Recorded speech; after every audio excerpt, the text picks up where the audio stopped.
What's going on, everyone? I hope you're doing well. It's Tuesday. We've got vacation not too long from now, so hopefully that can give you a little hope, a little light at the end of the tunnel. But don't think about it now. But after February vacation, that's a rough one. March can be pretty rough. Just not a lot going on there. I think we have a teacher workshop, so one day off. But then we got April. Then end of the year we'll be here. Before you know it, lots of work on like classes for high school and touring the high school. So it'll go by quickly, I think. I've said that before. So we are going to pick up right where we left off.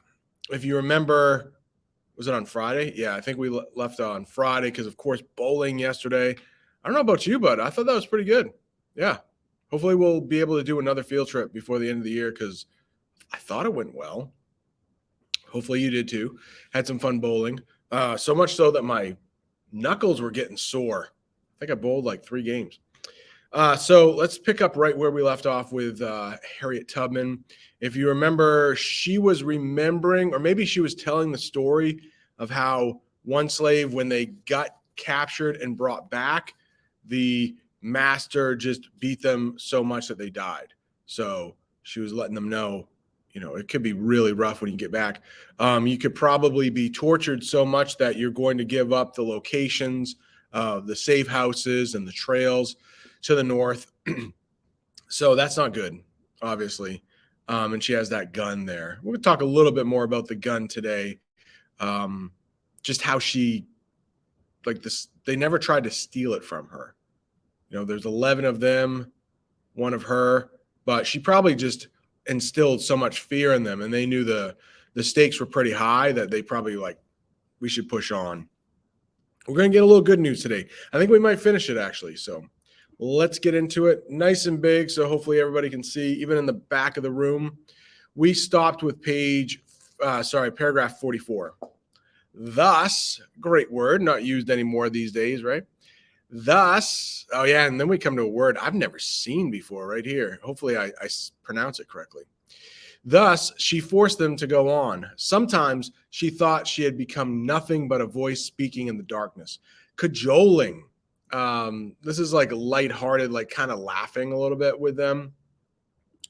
Cajoling, urging, threatening. Sometimes she told them things to make them laugh. Sometimes she sang to them and heard the 11 voices behind her blending softly with hers.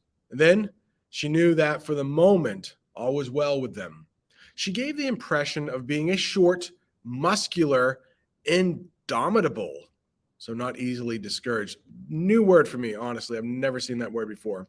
Woman who can never be defeated. Yet at any moment, she was liable to be seized by one of those curious fits of sleep, which might last for a few minutes or for hours. All right, kind of vague here, but based on, and we would have to go down to the footnote, but I'm going to say we don't need the footnote based on what we've watched with that video before. So I'm wondering, anybody know what's going on there? Okay, so hopefully somebody said it, but remember when she was younger, she got hit in the head inadvertently. I think the person was trying to go for, trying to throw an object at somebody else's head and ended up hitting her. So since then, I think she had a scar right on her forehead, and she also had seizures for the rest of her life. So that's what they're talking about there, which can be pretty scary, I'm sure. Even on this trip, she suddenly fell asleep in the woods. The runaways, ragged, dirty, hungry, cold, did not steal the gun, as they might have, and set off by themselves or turn back. They sat on the ground near her, waited patiently till she awakened. They had come to trust her implicitly, totally. They, too, had come to believe her repeated statement, "We got to go free or die."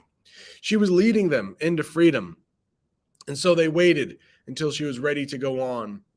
Also, I think just a little bit of psychology here into, being a slave.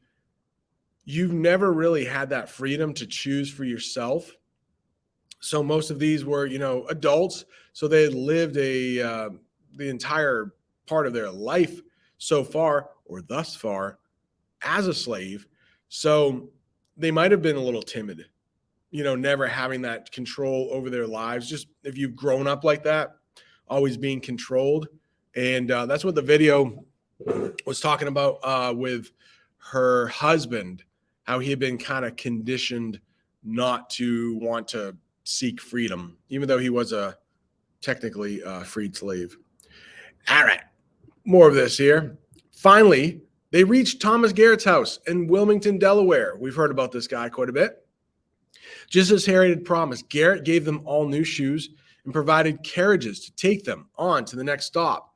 So luckily their feet could get a rest here.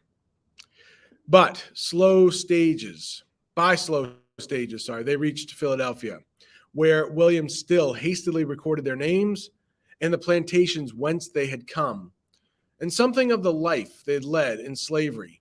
Then he carefully hid what he had written for fear it might be discovered. In 1872, so good 10 years or so after slavery ended, he published this record in book form and called it The Underground Railroad.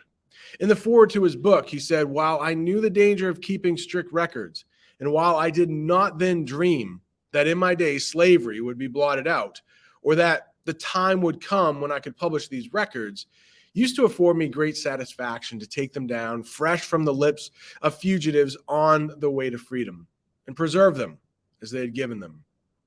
William Still, who was familiar with all the station stops on the Underground Railroad, supplied Harriet with money and sent her and her 11 fugitives on to Burlington, New Jersey. Harriet felt safer now, though there were danger spots ahead, but the biggest part of her job was over, and they went further and further north. It grew colder. She was aware of the wind on the Jersey ferry and aware of the cold damp in New York. From New York, they went on to Syracuse, where the temperature was even lower. I don't know if you know anything about the city of Syracuse, New York, but they can receive a lot of snow and cold temperatures even to this day. In Syracuse, they met the Reverend J.W. Logan, known as Jarm Logan. This was the beginning of a lifelong friendship. Both Harriet and Jarm Logan were to become friends and supporters of old John Brown.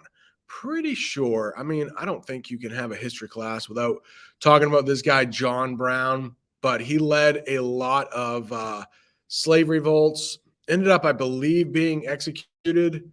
Don't quote me on that, by the United States, because he would just cause havoc wherever he went. Maybe we'll do a little bit on John Brown, but I think you've talked about John Brown in Mr. Bim's class. There's another guy we're going to talk about in just a minute. His name's Frederick Douglass, which we might do a little bit of a dive on him before vacation, because he's also a fascinating guy.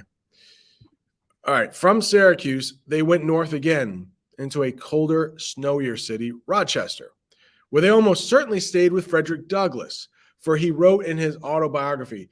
Yeah, I've read his autobiography. I think I did it after I got out of college, but not very hard reading, I don't think, but very interesting. Frederick Douglass. We might do a little bit on him. Here's a little picture of who Frederick Douglass was. But born a slave in Maryland. In his autobiography, he says he tricked some local boys into teaching him to read. Not sure if you know, but it was forbidden to teach slaves how to read. So he was in Maryland, which, geographically not that far from free states. So he was able to learn to read and write. He was not on a plantation.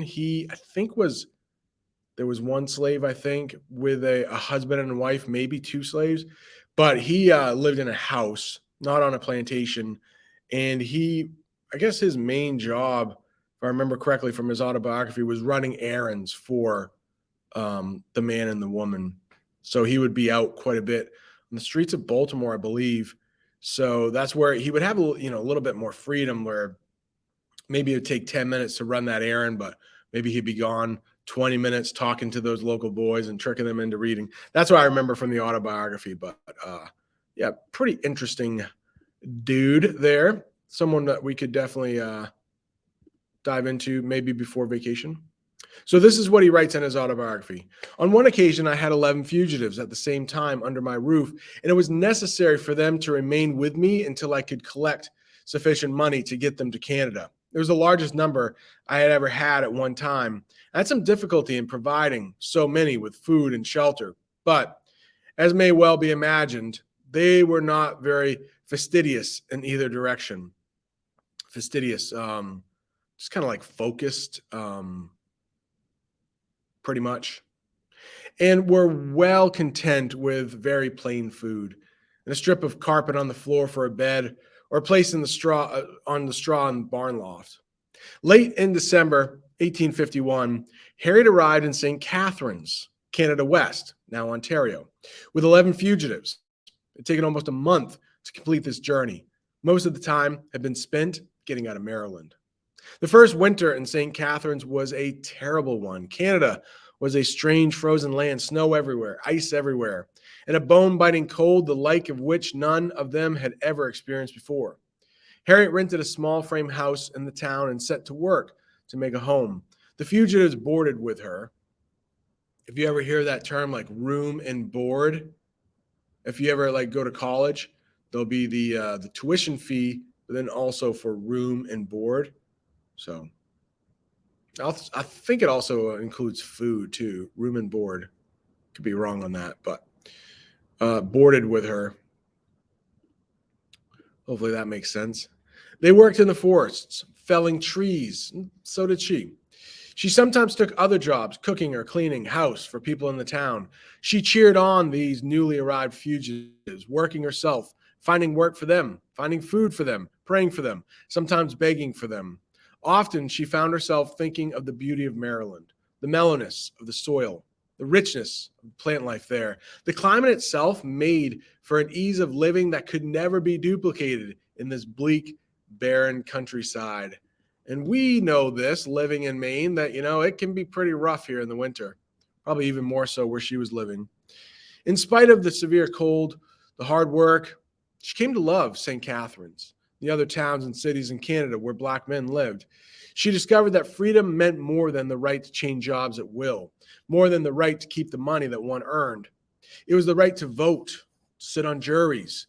It was the right to be elected to office. In Canada, where there were Black men who were county officials, members of school boards, St. Catharines had a large colony of ex-slaves, and they owned their own homes, kept them neat, clean, and in good repair. They lived in whatever part of town they chose and sent their children to the schools. When spring came, she decided that she would make this small Canadian city her home.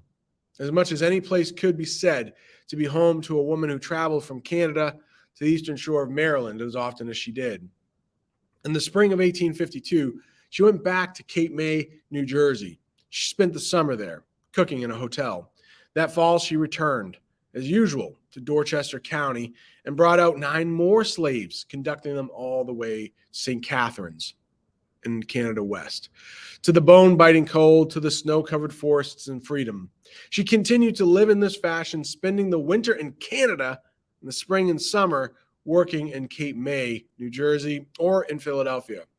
All right, to me, seems like she has this backwards. Maybe she would want to spend the summers in Canada where it's a little warmer, but she made 2 trips a year into slave territory, one in the fall and another in the spring.